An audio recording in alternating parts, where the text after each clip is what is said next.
Hey everyone, this is Melly from Hogogo Card Time, and it's finally my time to shine with the release of Premium Collection in English. Today, I'd like to share a neat Premium Bermuda list that top-aided the recent GP Akiba tournament in Japan. If you don't know what that is, it is one of, if not the biggest, Premium tournament held to date, in Japan anyways. But featured in this list is one of my favorite units in the game, Shizuku. While it's not playable at full power before Gift 2 during Heroic Evolution, I'd like to give you a little preview of what you can expect from the deck. Ready? Let's dive into the list! So, the main grade 3 of this deck are Caro and Shizuku. So, Caro is used to enable the Progenitor Dragon, which, if you don't know what that is, we'll get into that a little bit later. But she searches herself and also makes a great booster. So they run 4 of her, and it's just a solid card. We have the grade 3 Shizuku, which is okay as a first ride, not as good as Caro, but if you ride her on top of Caro and start striding, she searches out your really good grade 2s, Ranfa and Sandy, and I think that's one of the most important parts of this deck. For the rest of the grade 3s, you have 3 Trois and 1 Riviere for getting the first ride off. If you're familiar with the Orange Trois deck, it's very much the same thing. You want to get that first ride in and get the bonuses.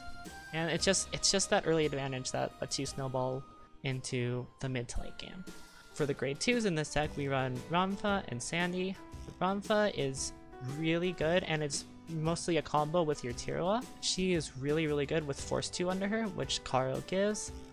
This deck is a Force 2 deck, and having a second Force 2 aside from the Vanguard under your Ranfa makes her a force to be reckoned with on those Tirua turns. Next we have Sandy. Sandy is your grade 2 G-Guard enabler, and she's also searchable with the grade 3 Shizuku again, so really solid, and there is a lot to love here. For this deck, it also runs the Shizuku engine, which is Shiratsuyu and grade 0 Shizuku. In addition to this, it runs the grade 1 Shizuku, which is not necessarily part of the engine, but I'm throwing it in there because it can technically be returned with Shiratsuyu if you do manage to soul charge one. Basically, what this does is it helps with ride consistency. So if you want to find your Caro, or maybe you want to find the Trois, you can generally find that using the grade 0 Shizuku as your starter. And if you get that counter blast, it also basically lasts you a really long time with your Shiratsuyus. Also, having the grade 1 and grade 0 Shizuku lets you disable perfect cards from non-protect clans using the grade 4 Shizuku, which is really good. For the rest of the normal units in this deck, you have Ourora, which is the TD from the V-Series grade 1. It's a 8k grade 1, which is nice to have against some decks that might want to rush you, and also helps you with consistency because she draws you a card and digs you deeper into your deck. For the perfect guards, I was really surprised because this actually runs Kukuri, which is the unflipped PG from G-Era. This helps get around damage denial, which, if you're stuck maybe only on 1 damage, can help you keep up in your resources, but is also really nice in a CB heavy deck like Shizuku, and I ran it in G-Era and I can see why they're still running it now. For the triggers, you have 4 of the Premium Collection crits Ardel.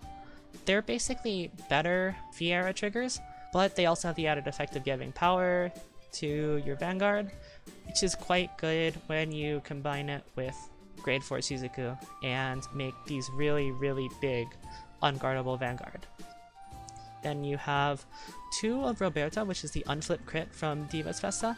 Basically keeps your counter blast open, once like Kukuri, and then you also have Milena, which is the counter charge soul charge heal.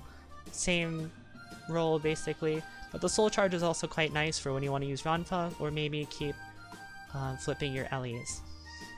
For the rest of your triggers, you just run the vanilla V heals and the vanilla V crits. So these just have high trigger power and help you break your opponent's guards if necessary, and also have quite high shield values. For the G zone, the deck runs 3 Tirua, which is super duper good against Protect, especially since we're running Force 2. Because restanding your Ranfas and swinging with Force 2 Vanguard basically means they have to perfect guard your Vanguard every time with their Protect gift. Because if they're anywhere near like 3 or 4, they can just get one shot by a lucky check or lucky crits. So the aggression from just this one card is so good.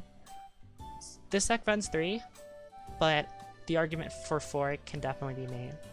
Next, there's 4 copies of Shizuku, which seems like a lot, but she's a Persona flip, so she's going to be quite expensive to run in your G zone. But despite being rather situational, if you see like your opponent checking perfect guards, or maybe they're Dimension Police and guarding with grade 3s or something, what you can do is use Shizuku to lock out and guard restrict all of these, like their perfect guards, their triggers, etc.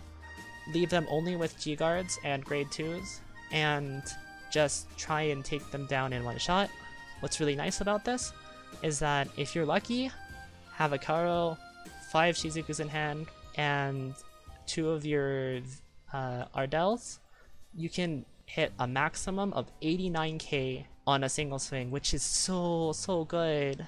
It can basically hit Dimension Police numbers with 2 crit and guard restrict. It's so strong. So this is probably, I would say, one of the more skill testing cards of this deck, just because you need to keep track of what's in your opponent's hand.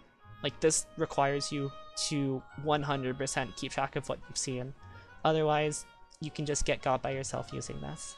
Next, we have Megiddo, which is okay, nice option to have. Megiddo is still an instant board and has a really good interaction with Force 2, where you can just keep swinging on the same circle, pressure your opponent at 4, swing 5, 2 crit grade 3s maybe, and get at least 5 cards out of the hand before swinging with your Vanguard.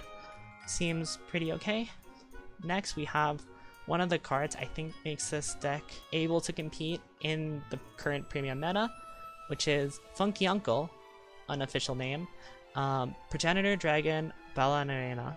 So this card uses Caro to get into him first, and then you never have to worry about paying the cost for Stride ever again. So this is really good on 2 levels.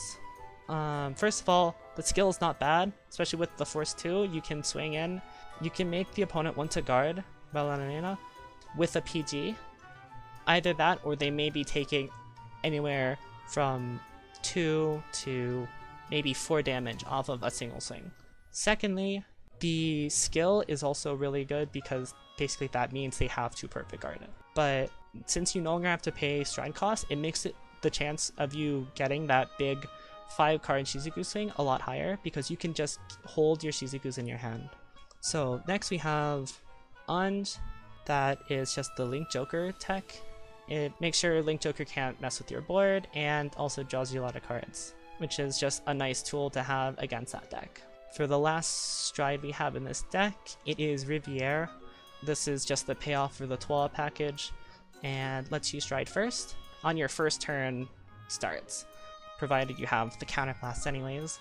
So, getting into the G-Guards, we have Leona, which is attack protection basically, and other than that, she's just a solid G-Guard.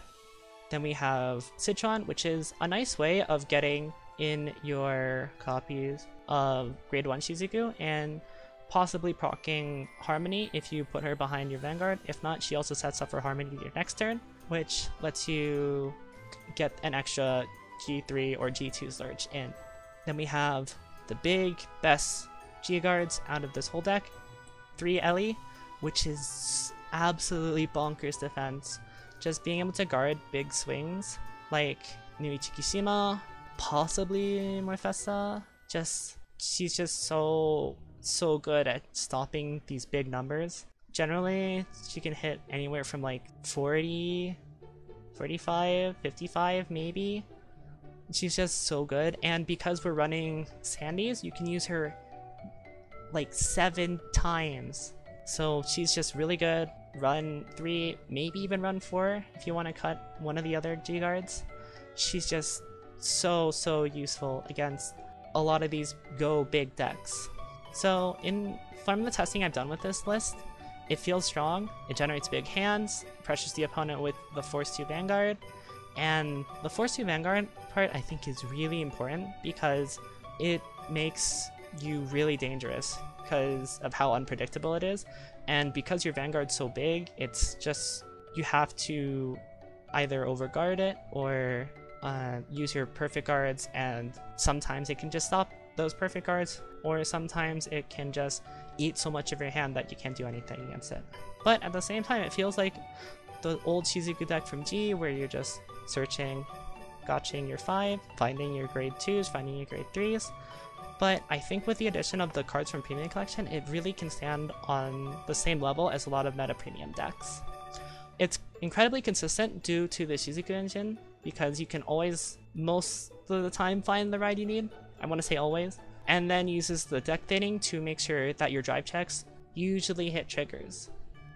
Personal anecdote, I had 15 cards left in deck due to all the Shizuku digging, and I believe only 6 of them were non-triggers, so I think I triple crit a man to death. It's fine.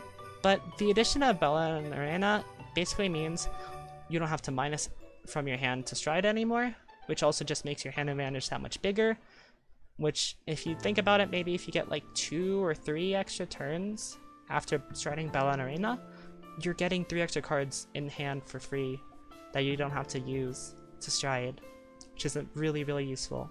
But on the other hand, this deck is vulnerable to multi-attack lands like Aqua Force, Nova Grapplers.